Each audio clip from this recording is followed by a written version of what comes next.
Жумагүл Баркта Басабадан чырк этме боз үй окуп аудиолоштурган Жылдыз Турсунбаевна. Бүгүн да күндөгүдөй таң эртеден чуркаганы чыктым.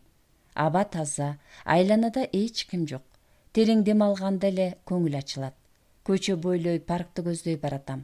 Биздин көчө менен бир топ өйдө барып, имериле берген жердеги үйдүн тушунда боз үй тигилип, анын жанында кубураган бирин серин киши көрүнөт.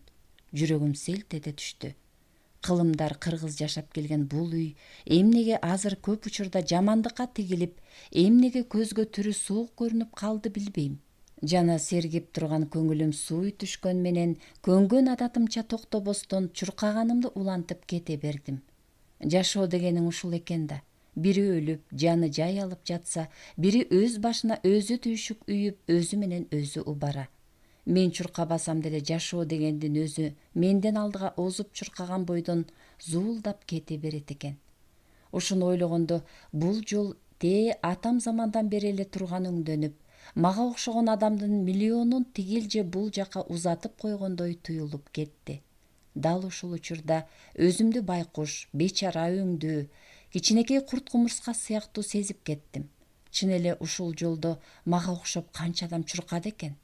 Чуркабаса да жашоонун түйшүгүн сүйрөп, башына ар кандай маанисиз ойлорду жүктөп алып канча адам басты экен.